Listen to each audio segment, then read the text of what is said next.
about the research? What was discussed?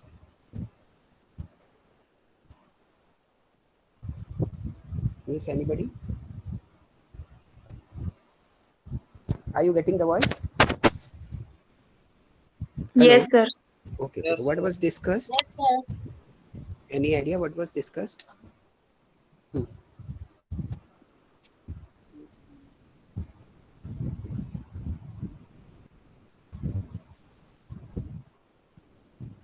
Yes, beta. What was discussed? The research. What is research? Okay. The journal overview of the research was discussed. क्या होती है और कैसे उसका क्या करना है, ये कुछ हल्की सी बातें डिस्कस हुई थी. Some points you have time?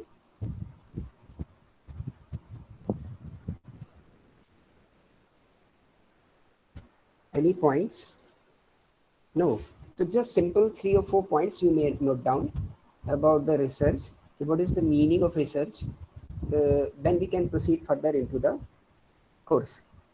Number 1 was the defining the problem. जो भी डिस्कस पहले हुआ है उससे जैसे ही आप मिलाओगे तो ये सारा आपको पॉइंट्स एक विद इन अ लाइन दिखाई देंगे. Number 1 defining the problem. Defining the problem. Second, Why? formulating a hypothesis. Formulating the hypothesis.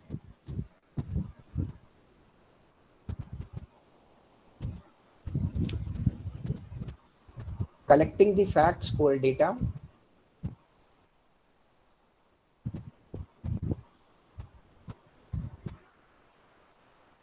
And last one, analyzing the facts and drawing the conclusion. You can say these are the 4 just basic points which can define what is the research. ये research है क्या? यहाँ से शुरू हुए थे हम लोग की searching a thing again and again which is already present and finding our desired solution of the problem, which is the problem for which we have restarted the research. Means we are able to draw some type of solution which may be feasible for such problem. All these are the, you can say, the outcome of the research which are desired. तो 4 basic points. 1, to define the problem. Problem को अच्छे से पहचानना पड़ेगा कि क्या problem है, किस कारण हम रिसर्च कर रहे हैं, ये होना चाहिए. Number 1 point. सेकेंड, फिर फार्मुलेटिंग द हाइपोथेसिस. पूरा एक चैप्टर आएगा what is the hypothesis, how it is to be made. तो वो एक बिल्कुल सेपरेट होगा. अभी आपके लिए ये है कि formulating the hypothesis means you have to establish some type of question regarding the facts what you have collected with the problem. If the answer of your hypothesis, matlab the desired question, favor is in the favor, then you can say the research or the outcome of the facts which we have collected is correct or not correct. मतलब अभी के लिए केवल इतना है hypothesis में आपके लिए कि आप एक कल्पना करके क्वेश्चन अपने दिमाग में बनाएंगे. एक तो आपका बेस क्वेश्चन हो गया, जैसे किसी क्लास पर ये रिसर्च की जाए कि इनका फोकस लेवल क्या है, ठीक. तो एक जो भी आपने डेटा उससे रिलेटेड कलेक्ट किया कि लोगों का past background of the studies क्या है, how are they are spending their time in the class, how much they are serious in the class. ऐसे ही तो कुछ डेटा आप कलेक्ट करेंगे.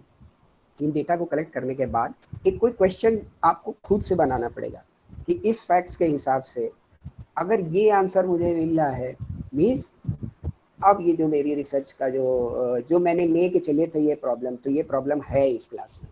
अगर मुझे ये लगे कि किसी भी रिसर्चर को ये लगे, क्लास का एग्जांपल इसलिए ले रहे हैं because we and you are just very, you can say the very normal with the class और very just we are using the class, so we can just understand what is the problem of the class. अगर class की एक problem ये ली जाए कि उसमें focus की कमी है, तो ये तो प्रॉब्लम हम सोच रहे हैं है कि नहीं है, ये पता नहीं है अभी. ये तो प्रॉब्लम मुझे लग रही है, हो सकता कोई और प्रॉब्लम हो जिसके कारण वो स्मूथनेस और इस जो चाहिए आपको और मुझे वो ना मिल रही हो, कोई और प्रॉब्लम हो.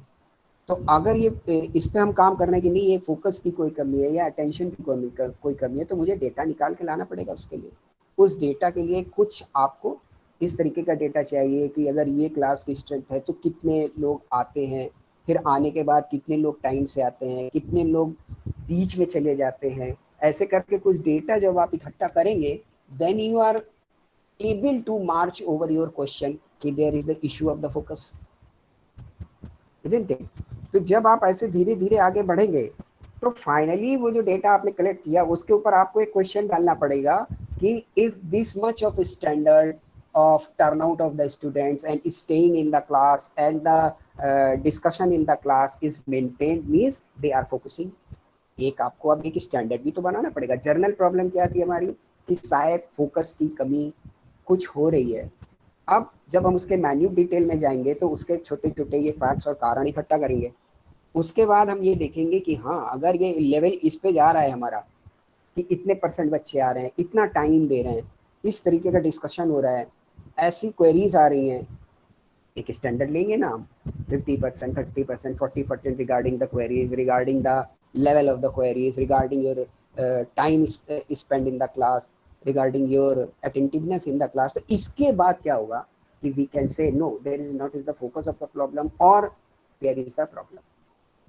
तो इसको बोलेंगे हाइपोथेसिस, एक परिकल्पित क्वेश्चन, कल्पना से एक हम क्वेश्चन उसमें अपना डालेंगे कि नहीं अगर ये स्तर आ रहा है तो ठीक है। ये हो गई आपके लिए हाइपोथेसिस, ठीक। तो आप डिफाइन करेंगे पहले से, फिर आप फैक्ट्स कलेक्ट करेंगे सारे उस हाइपोथेसिस को सेटिस्फाई करने के लिए। पहले आपने प्रॉब्लम जानी कि फोकस, फिर आपने ये रखा कि अगर क्लास में 60% लेवल ऑफ अटेंटिवनेस है means we can say the focus is good, काम चल सकता है, it is good, it is okay. Then you have to collect the facts regarding how you are going to standardise such focus. उसके लिए मैंने कुछ ground बताई, उसके हिसाब से आप ऐसे कर सकते हैं। देन एनालाइजिंग सच फैक्ट्स, अब उनको आप एनालाइज करिए और अपनी हाइपोथेसिस के हिसाब से उसको मिलाइए।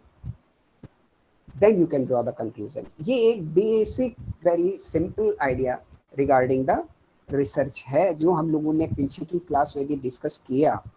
इसके लिए क्या हो कि आप जो भी एग्जाम्पल हमने डिस्कस किया था उसको जरा अब आप इसके साथ मिलाइए इन 4 पॉइंट के साथ, अगर आपको याद है तो। What example was the taken? The example was the taken the लैकनेस of the eyesight. इसी तरीके के कुछ बेस एग्जांपल पर उस दिन पूरी क्लास में हम लोगों ने डिस्कस किया था और सारी रिसर्च की बातों को उसी एग्जांपल से जोड़ा था कि हमारी जो आईसाइट है या कुछ है उसमें कुछ लैक हो रहा है। तो अब उस पर हमको काम करना है कि आप एक प्रॉब्लम लोगे ना, हाँ यार मैं ये किताब पढ़ता हूँ तो इतना साफ दिखाई नहीं देता, या इतनी दूर से मुझे कुछ समझ नहीं आता, धुंधला दिखता है, ये प्रॉब्लम है। तब आप एक लेवल सेट करेंगे हाइपोथेसिस कि यहाँ तक का साफ दिखने लग जाए, देन इट इज ओके। यहाँ तक साफ आ जाए, इतना पढ़ने में आ जाए, ओके। अब उसके सारे फैक्ट्स कलेक्ट होंगे, कहाँ से ले, क्या टेस्ट कराएं, कैसा रहे, देन ड्राइंग द कंक्लूजन कि किस नंबर का लगना चाहिए, ओके।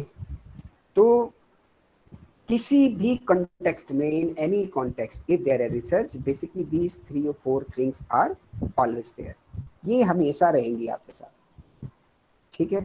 देन आगे बढ़ जाते हैं हम लोग फटाक से कि कुछ छोटी छोटी 2-4 बातें पॉइंट वाइज आपको वेरी सिंपल हैं ये तो आपके लेवल तक आते आते कि होना क्या चाहिए, फीचर क्या होना चाहिए, what are the good features of the research. Number 1, it may be the logic and objective. Your research may be logical and objective. मतलब एक पॉइंट पे फोकस हो और लॉजिकल हो कि जिसके पीछे आपके लॉजिक के बेक्स हो कि हाँ इस पर रिसर्च बनती है, इस पर किया जा सकती है, ये वास्तव में एक प्रॉब्लम हो सकती है और इसके आउटकम काम के हो सकते हैं। Then second, reliability and validity.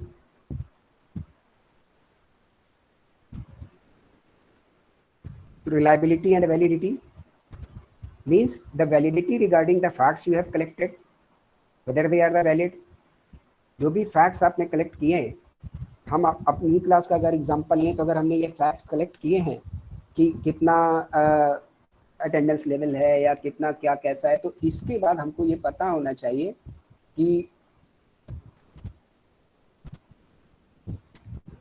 अगर हमने ये तो ये वैलिडेट होने चाहिए कि अगर मैंने ये डेटा कलेक्ट किया है तो ये इस पर्सन से किया है, ये मेरे क्वेश्चन लेवल थे, ये इनके आंसर आए हैं, whatever if I have drawn any question और I have drawn any schedule, तो उसमें कैसे कैसे क्या क्या चीज़ें फिलअप हुई हैं, means validity of the facts which you have collected and reliability, उन पर भरोसा किया जा सके, भरोसेमंद। तो ऐसा फैक्ट जब इस तरीके के रिसर्च में आपके ये बेसिक फीचर्स मिलने चाहिए, these features are there, means your research is the good line and your research is good, or you are just maintaining the standards of the good research. These are the basic, you can say, the characteristics: logical and objective, reliability and validity, third accuracy.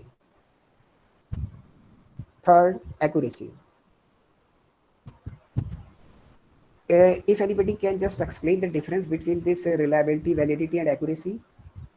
By this accuracy ये अलग point क्यों बन पा रहा है? क्या ये सब एक जैसा नहीं लग रहा है सुनने में कि जो रिलायबल है यार वो वैलिडेट भी हो रहा है, तो फिर accuracy?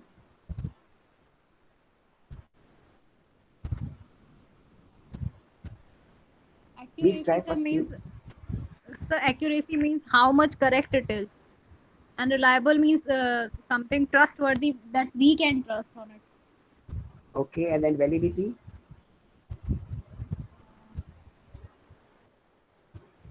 The thing we are thinking, how much validate it is. Okay. So how accuracy is gauged? How accuracy is gauged, or how you can say test the accuracy? How you can say this thing is accurate? So, if our research is good and we are reaching, we can never be 100% accurate on anything.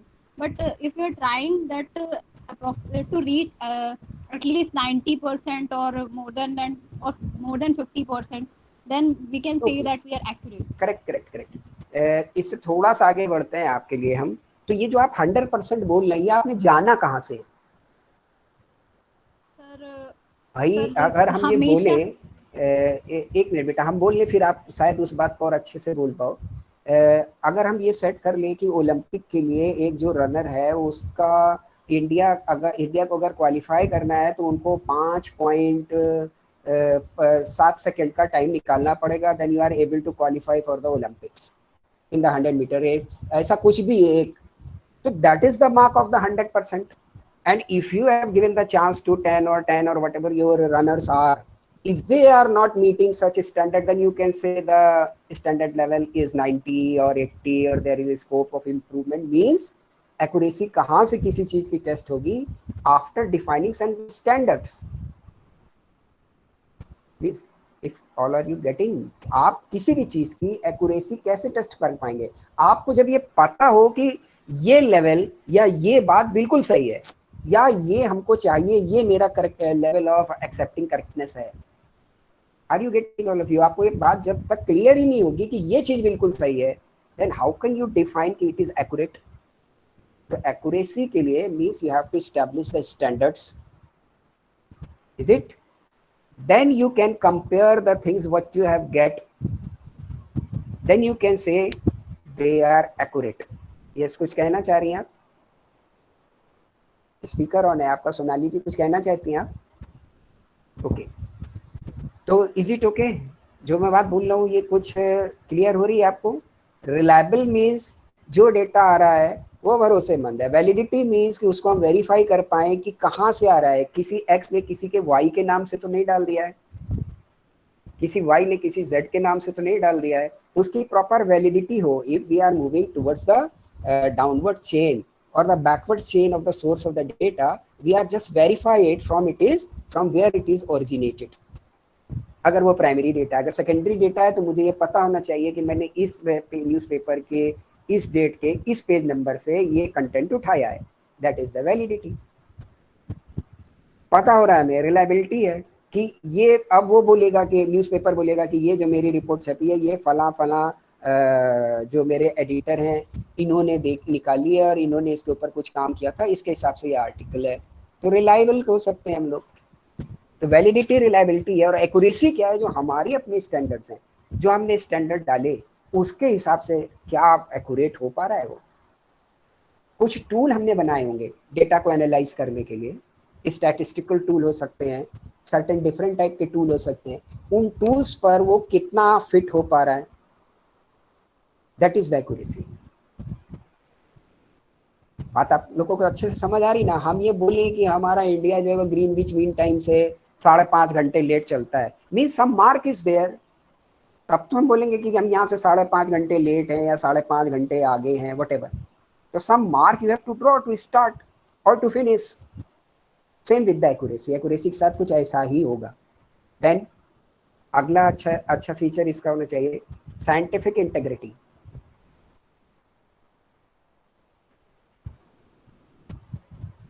Scientific integrity थोड़ी थोड़ी हल्की फुल्की science हर लोग पढ़ के आते हैं 8-9 तक। साइंस में क्या है कि अगर कोई चीज़ है तो उसका उसके साथ कंपैरिजन है इफेक्ट के साथ में, ठीक। तो जो डिफाइंड प्रिंसिपल्स हैं उन्हीं के हिसाब से चीज़ें रन करती हैं। बिकॉज एक तो जर्नल अगर रिसर्च है डिस्क्रिप्टिव नेचर की, वो टाइप्स में आएंगे तो हम लोग डिस्कस करेंगे, उसमें बहुत दफ़ा चीज़ें उतनी साइंटिफिक की ज़रूरत नहीं है। But in the research which are useful for the business world, उसमें आपको ऐसे टूल जरूर लगाने पड़ेंगे और ऐसे ज़रूर करनी पड़ेगी कि जो साइंटिफिकली भी आपको सेट कर पाए। हियर साइंस मीन्स ऐसा कुछ नहीं है कि उसमें कोई फिजिक्स या केमिस्ट्री लगानी है, मतलब you are defining some rules and standards and try to follow it. बिल्कुल ओपन एरिना नहीं छोड़ दिया जाएगा रिसर्च के लिए। These are the scientific integrity. उसकी नॉलेज आपस में मिली होनी चाहिए रिसर्च में, साइंटिफिक मेथड्स यूज हो। मतलब अगर आपसे पूछा जाए कि इस डेटा को आपने डिस्कार्ड क्यों किया, तो you have some perfect reasons for that, why I have discarded, this was my established standard, that is why I have discarded, why this is accepted, and if you are drawing such conclusions from these collected data, how are they, तब आप बोलोगे कि नहीं मैंने इसमें ये correlation लगाया है, मैंने इसमें ये टेक्निक लगाई है और इस रिजल्ट से ऐसा लगता है कि अगर इतने डेटा में ये आउटपुट आ रहा है देन दिस मे बी। तो एक किसी सोर्स का नॉलेज का सहारा लेकर डिफाइन कर रहे हैं आप अपने स्टैंडर्ड्स को और उनको स्टैब्लिश करा रहे हैं, मीन्स साइंटिफिक इंटीग्रिटी है एक जुड़ाव। और आखिरी इसका recording and reporting. Recording and reporting क्योंकि अभी तो ये बड़ा छोटा सा काम लगता है ये रिसर्च। अभी research is always continuous process, बड़े लंबे समय तक चल रहा है। किसी किसी चीज़ की रिसर्च से 5-5 साल 6-6 साल चल रही, कई और समय तक चल रही है। अगर कोई बड़ी रिसर्च है तो everything should be recorded and reported, कि कल को अगर किसी रेफरेंस में you have to explain why this point is raise और why this point is happening in your research, कहाँ से आ रहा है ये, तो उसका एंड सोर्स तक भी आपके पास फुल्ली रिकॉर्डेड या मेंटेन नोट डाउन हो। Then you are able कि this was the path where we have started, this was the turn from which this data is left or from which this data is just modified, तब आप बता पाएंगे। ये नहीं होगा कि आप बोल देंगे कि हम 3 साल से कर रहे थे और उसके बाद में मैंने देखा कि नहीं नहीं ये बात और यही वाला डाटा सही है, इसके हिसाब से ये आंसर बनता है। तो आपको जिस जिस लेवल पर जो जो काम करते आप चले जा रहे हैं उसकी रिकॉर्डिंग जिस मैनर में हो, इलेक्ट्रॉनिक मोड में हो, पेन पेपर मोड में हो, जैसे जो रिकॉर्ड होना है वो रिकॉर्ड हो, ठीक। फिर जहाँ जैसे उसकी रिपोर्टिंग का लेवल है वो रिपोर्टिंग हो, तब आपकी रिसर्च के ये बेसिक फीचर्स हैं which may be compiled for the good research. इनकी बहुत सख्त ज़रूरत है आपको, ठीक। तो just take 2 or 3 minutes and if you have any question regarding this you may feel free to ask.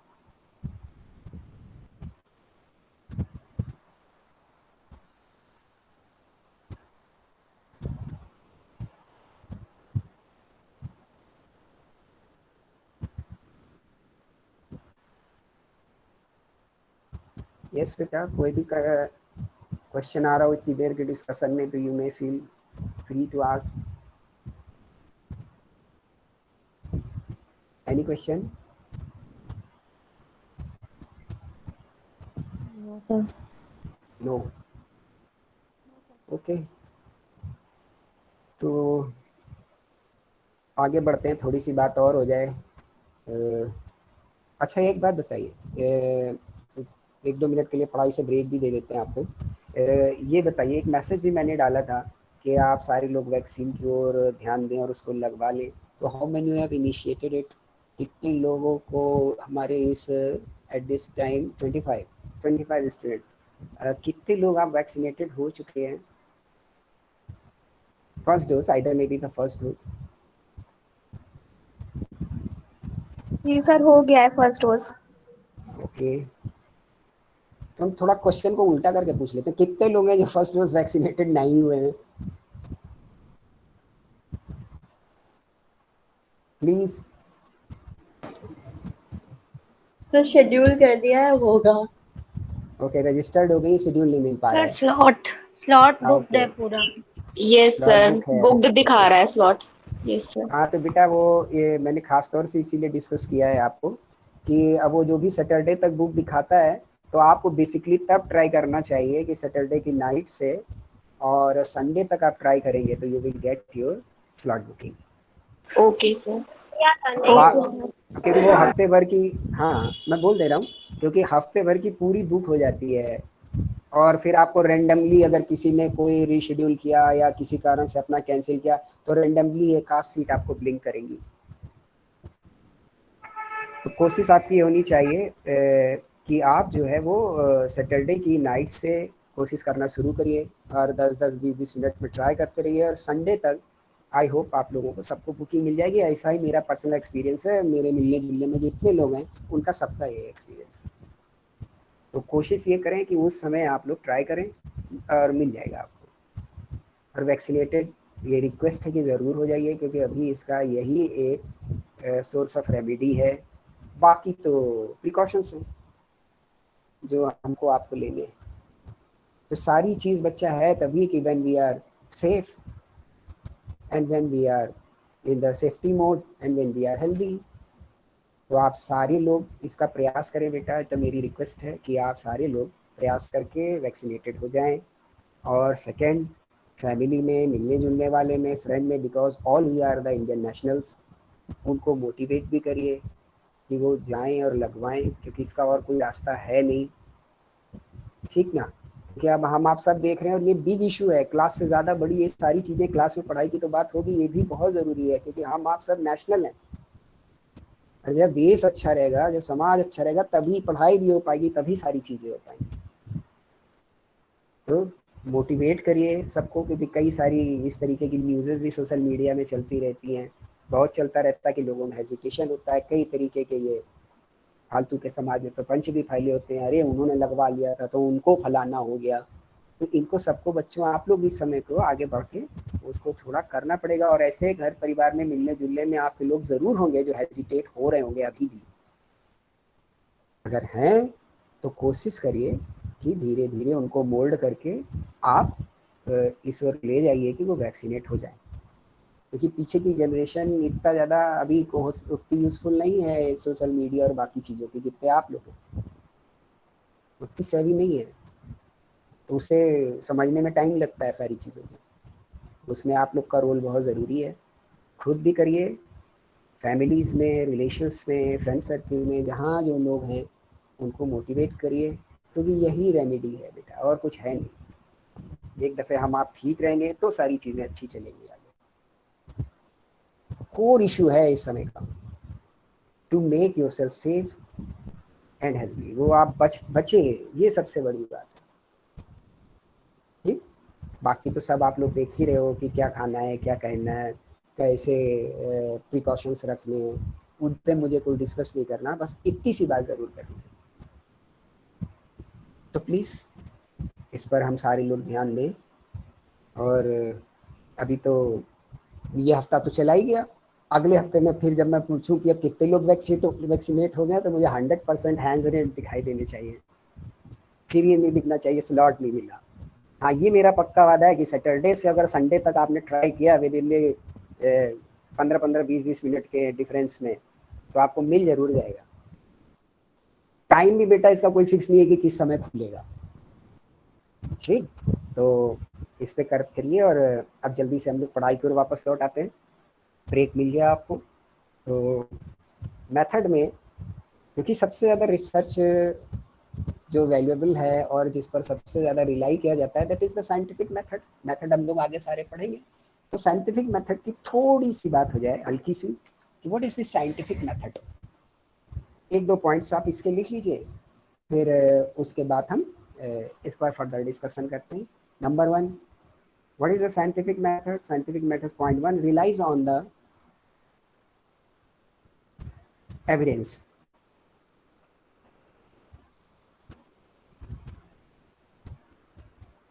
Relies on the evidence. Second, use of the relevant concepts. Use of the relevant concepts.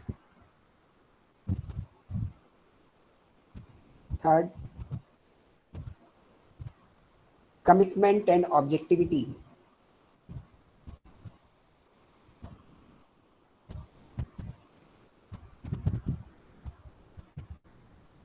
Fourth, ethical neutrality.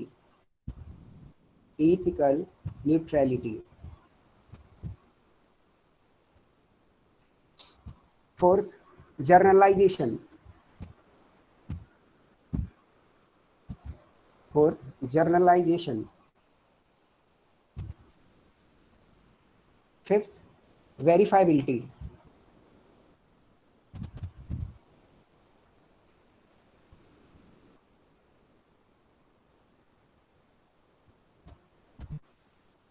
And next, logical reasoning process. Sir fifth एक बार फिर से बोल दीजिए।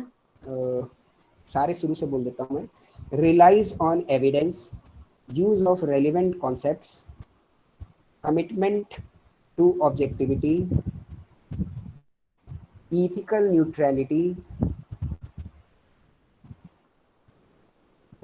generalization and verifiability. So 7 points.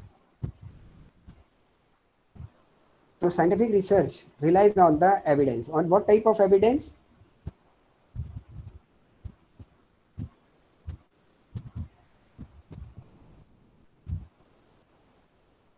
कैसी evidence चाहिए? Yes, yeah, evidence का मतलब what you are establishing from the outcome of the result means you are saying this is the truth. अगर कोई आप रिसर्च कर रहे हो और उसके बाद आप बोलते हो कि नहीं नहीं ये जो दिक्कत आ रही है ये इस कारण आ रही है, तो मीन्स आप ये साबित करना चाहते हो कि अब जो ये बात है ये मेरी सही है।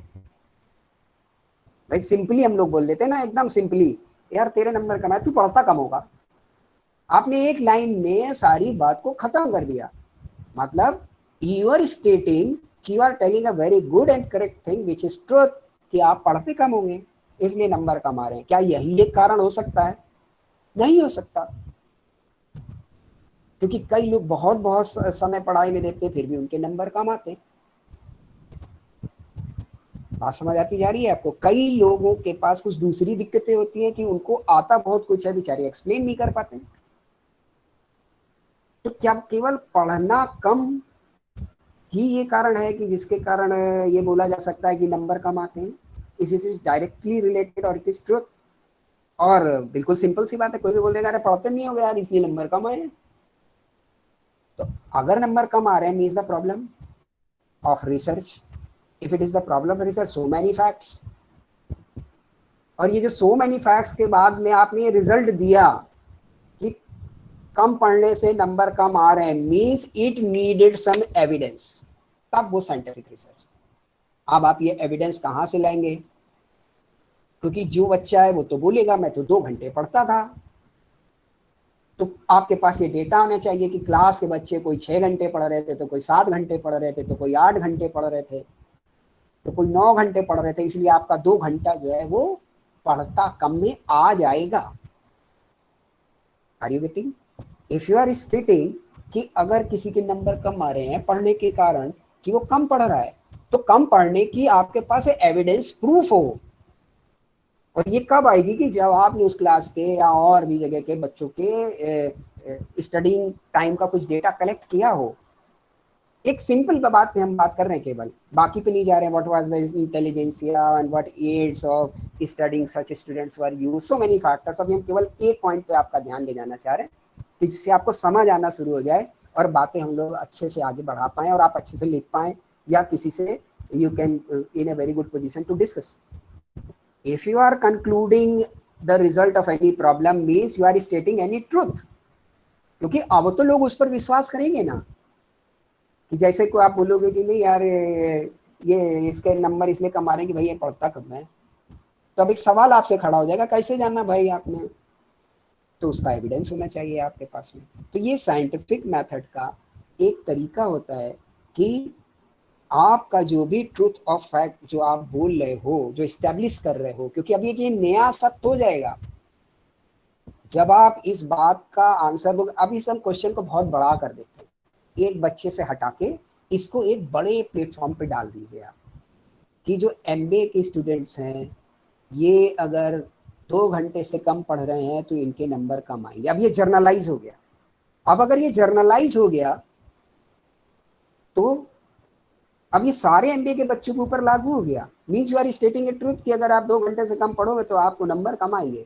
रिजल्ट, अब आपके पास कोई डेटा तो होना चाहिए ना, कि आपने डिफरेंट इंस्टीट्यूट्स जो एमबीए के काम कर रहे हैं, डिफरेंट जगह पर जो बच्चे पढ़ रहे हैं उनका कुछ डेटा कलेक्ट किया, वो कितने कितने घंटे पढ़ते हैं और क्या घंटे पढ़ने के हिसाब से क्या स्कोरिंग मार्क्स का रिलेशन है। If there any relevance between the data and you have proven it in your research, then how are stating that the just 2 hours is not sufficient for the studies to score high marks। ये बोलना चाह रहा है कि scientific research का ये मतलब होगा कि if you are concluding any truth means you have to based on some evidence. एक सारी बातें घुमा फिरा के एक जैसी लगेंगी आपको, लेकिन पूरी तरह से घुस जाएं, ये मेरा प्रयास है। अगले उस पर आ जाइए, use the relevant concepts. Yes, use the relevant concepts. कुछ आप लोग डिस्कशन करते रहिए तो बहुत अच्छा होगा। एक साइड से ट्रेन जाती तो पता ही नहीं चलती कहाँ पहुंच जाती है। मुझे तो लगेगा मैं सारे स्टेशन पार कराया और आप वहाँ खड़े रह गए, वो पता ही नहीं चलेगा। तो discussion is a very good thing. अगर आपकी कोई बात है, कोई डिस्कशन है, वो आप करते रहेंगे तो एक स्टेटस मिलेगा मुझे, तो बेटर हेल्प या बेटर एफर्ट करने का मुझे मौका मिलेगा आपके साथ। So please the use of relevant concepts. Graduate हो चुके हैं आप सारे लोग, सब बड़े हैं, सबको सारी बात समझ आ रही हो। क्लास का मोड भी मैंने बिल्कुल डिस्कसिव और नॉर्मल लैंग्वेज का रखा है, बिल्कुल टेक्सटोरियल पे नहीं ले गए आपको। तो ये कोई ऐसी बात नहीं है कि जिसका आप अपने लेवल से आंसर नहीं कर सकते हैं, एज पर योर थॉट्स कर सकते हैं आप। तो यूज ऑफ रेलिवेंट कॉन्सेप्ट्स, तो साइंटिफिक मेथड में use of the relevant concepts से क्या समझते हैं आप प्लीज। अरे अकेले मुझको बुलवाते रहोगे तो बच्चों थक जाएंगे हम, ऐसा मत करो। That's your turn.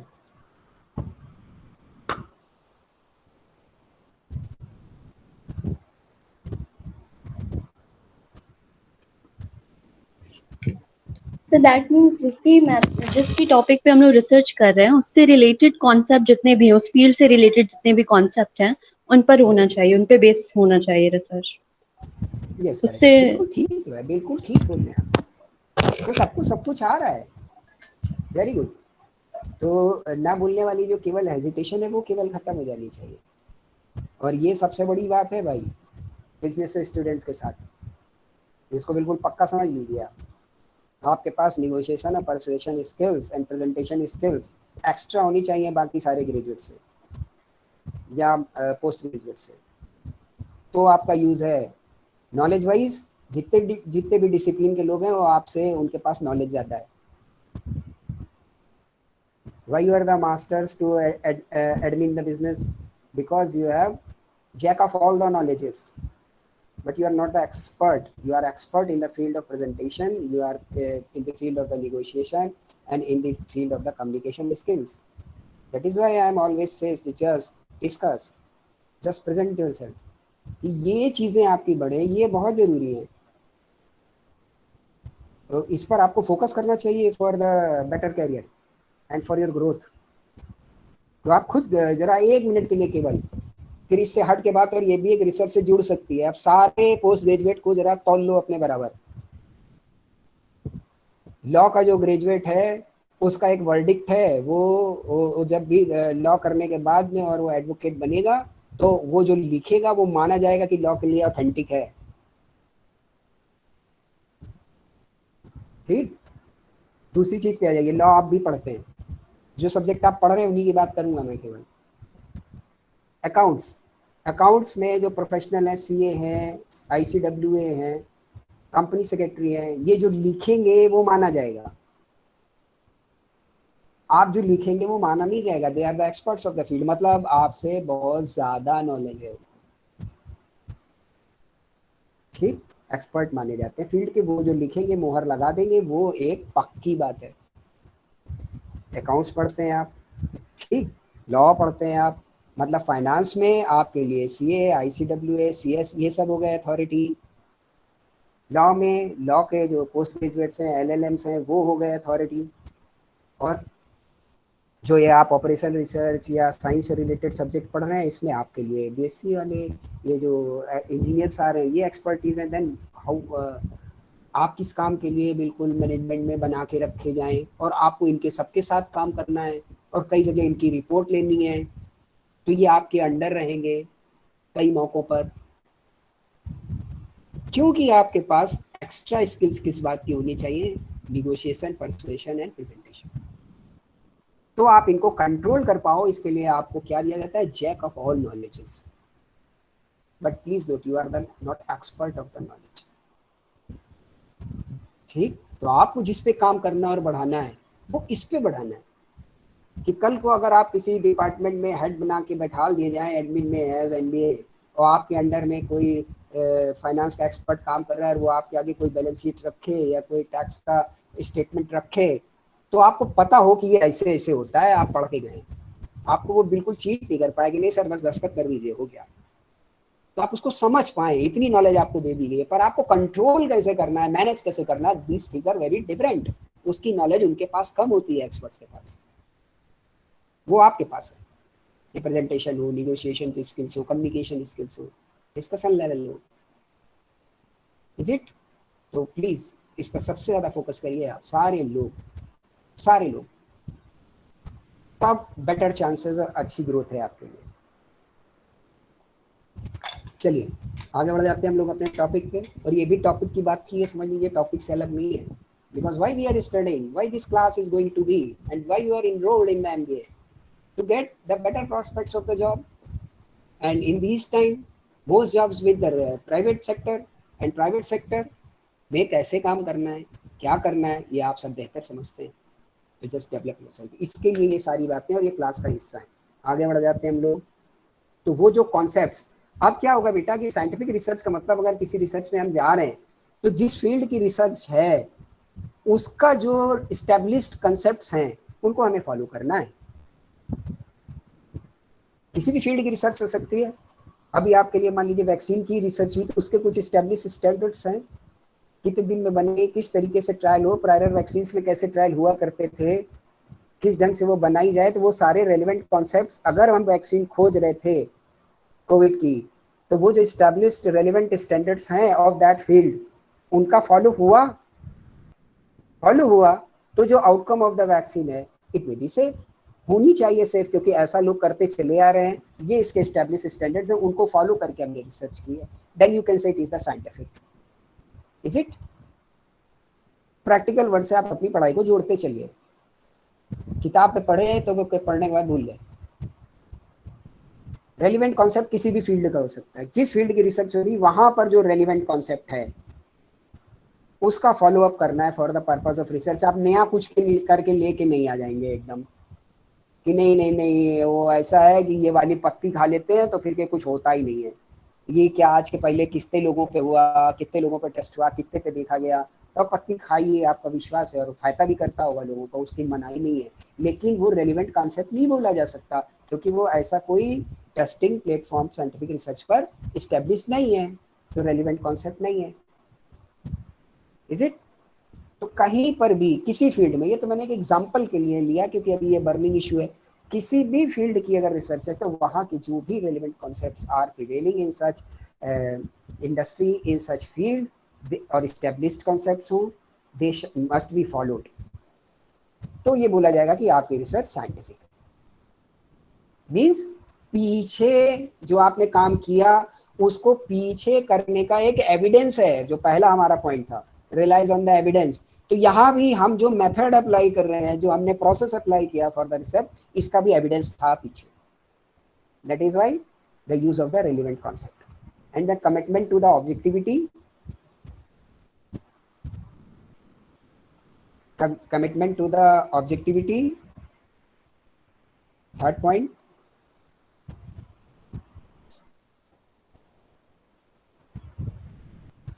objectivity means you have to define or stating yourself towards a very defined goal. जो आपका गोल डिफाइंड है उसकी ओर आप पूरी शिद्दत से आगे बढ़े, ये ऑब्जेक्टिविटी है। और जब हम किसी भी काम को लेकर बड़ी लगन से आगे बढ़ रहे हैं तो हमारे कुछ जो और पर्सनल इम्प्रेशंस हैं, कुछ और जो चीज़ें हैं जो आ रही हो और मेरे काम को और मेरे रास्ते में कुछ असर डाल रही हो, तो उनको हम साइड करते चले जाएं। उन पर्सनल जो हमारे एक्सपीरियंसेस और फीलिंग्स हैं उनको हम अपनी इस रिसर्च ऑब्जेक्टिविटी में आने ना दें। That is the commitment towards the objectivity. Objectivity towards the method you have applied, objectivity towards the relevant concept, objectivity towards your research process। इस सब पर आप ऑब्जेक्टिव रहें। जो मेथड्स, जो सिस्टम जो चलाने चाहिए वैसे ही चलाएं आप, कहीं किसी दूसरी सामाजिक मान्यताओं या व्यक्तिगत मान्यताओं से वो प्रभावित ना हो। ओके, चलिए आगे बढ़ जाते हैं हम लोग। Ethical neutrality. अब इस पे मेरी ये गुजारिश है कि इस पर थोड़ा सा आप जरूर प्रकाश डालें। Please throw some light on this ethical neutrality.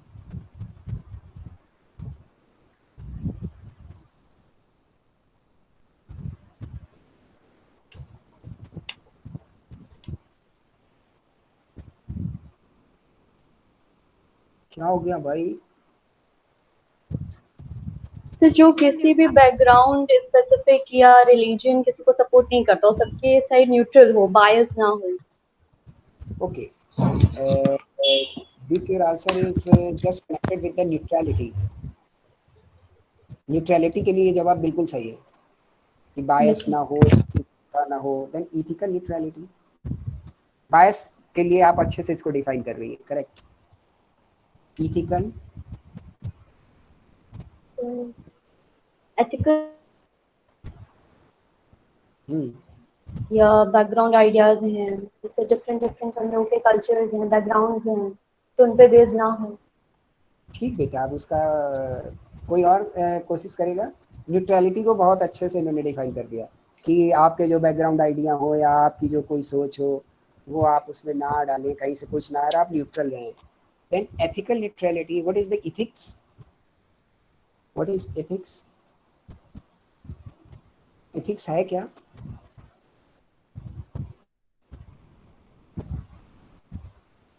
जब इस ढंग से चीजों को हम समझ लेंगे तो आई गारंटी आपको रटना नहीं पड़ेगा।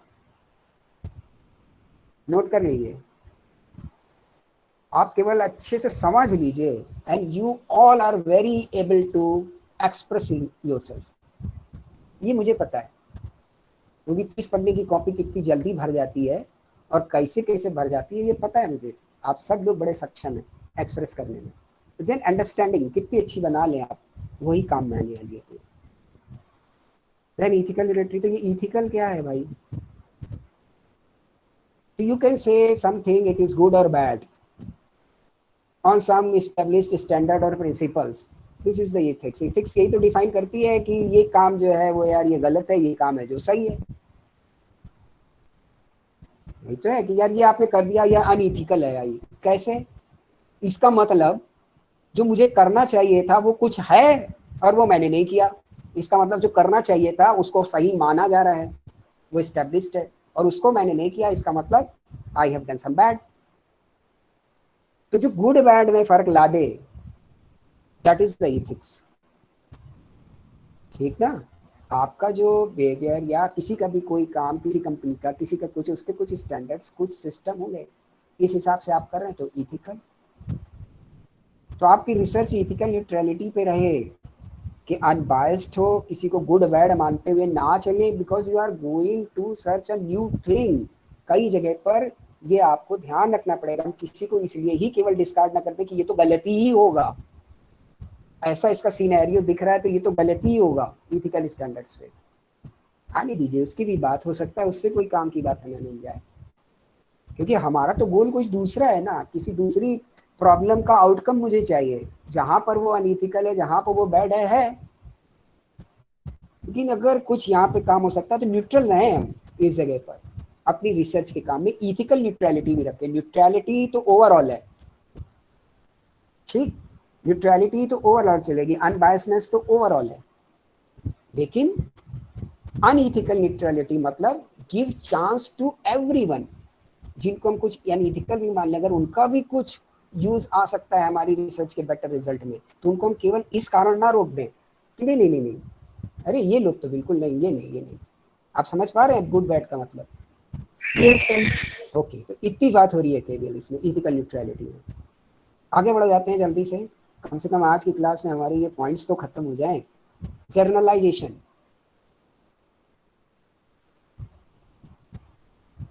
जर्नलाइजेशन मतलब जो भी मेरी रिसर्च हो वो जर्नलाइज हो पाए, then it is very useful.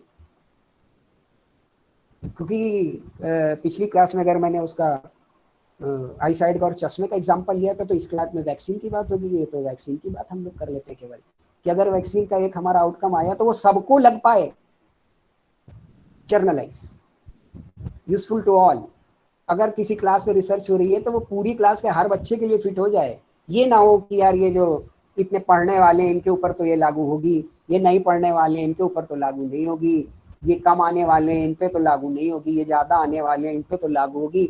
ऐसा वहां पर फिर कुछ ना हो, ऐसी रिसर्च हो जिसका जर्नलाइजेशन किया जा सके, दैट इज गुड। मतलब कॉमन टू ऑल उसका आउटकम हो, या कॉमन टू ऑल उसकी एक्सेप्टेंस हो on the level of if it is any concept और एनीथिंग।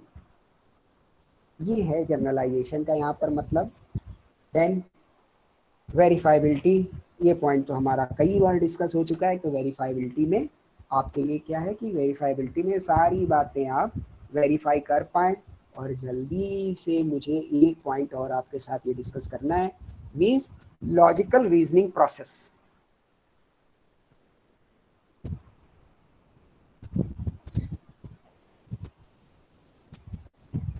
लॉजिकल रीजनिंग प्रोसेस, तो लॉजिकल रीजनिंग प्रोसेस में जो आपका प्रोसेस है रीजंस क्रिएट करने का, वो लॉजिकल हो। ये तो इसका वर्ड मीनिंग है। ये कितने तरीके से होती है logical reasoning process? Inductive and deductive. कई सारे लोग आपसे इसमें कॉम्पिटिटिव एग्जाम की तैयारियां भी कर रहे होंगे, तो क्या है induction deduction? Inductive or next one is yes, logical reasoning process sir में second type induction, is what? हाँ, इंडक्शन एंड डिडक्शन, दो पॉइंट पे बात कर रहे हैं। एक काम करते हैं अब कि ये वाला जो पॉइंट है लॉजिकल रीजनिंग प्रोसेस, और उसके अंदर जो सब टू सब points are there, induction and deduction, इनको आप देख आइएगा तो कल और अच्छे से डिस्कस हो जाएगा, ठीक। और अभी जो है ये जितना भी अभी तक का डिस्कशन हुआ, उस पर आप if you have any query may please feel free to ask. अभी तक जो भी डिस्कशन हुआ है इस पर जो भी आपकी क्वेरी हो वो आप पूछ सकते हैं। Yes Sonali, anything you are going to ask? No sir.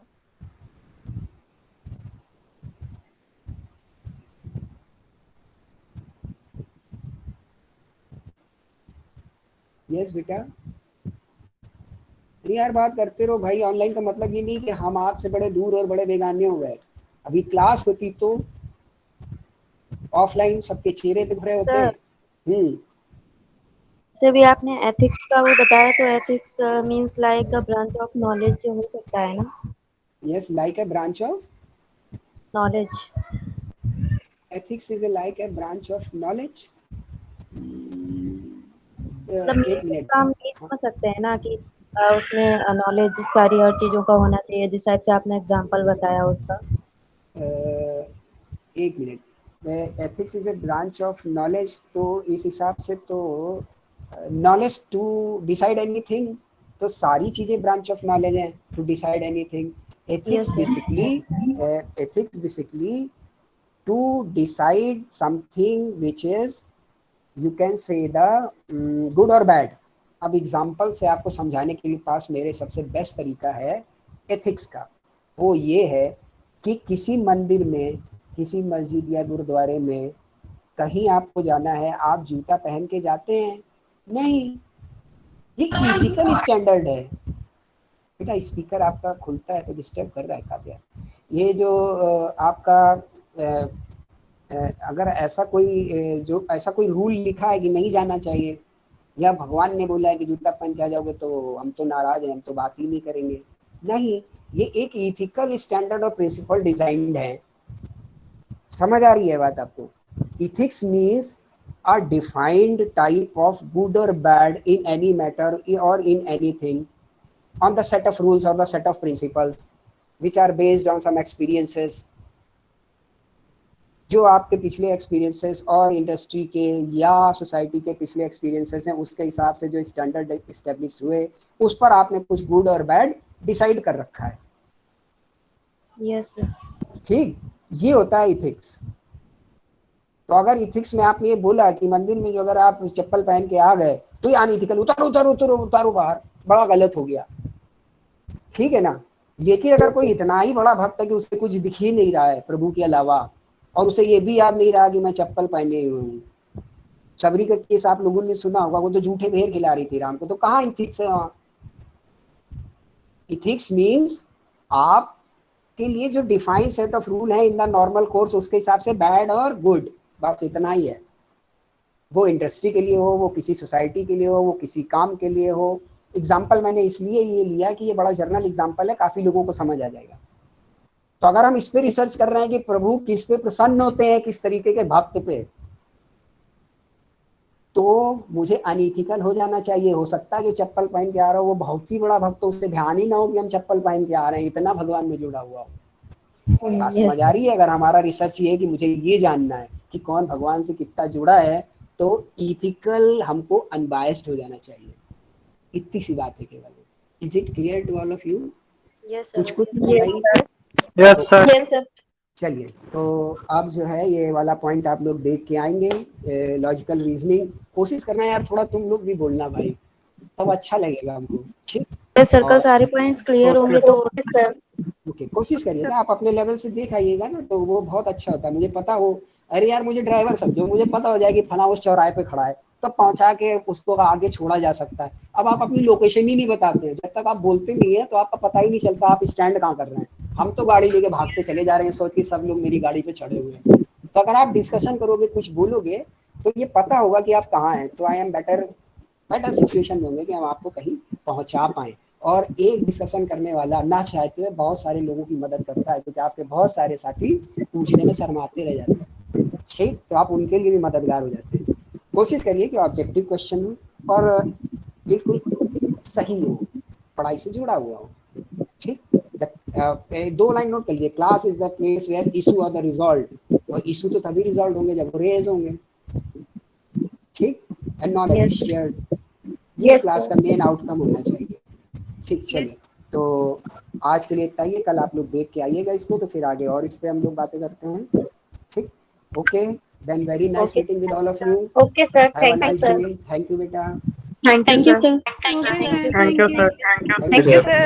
Thank you. Thank you.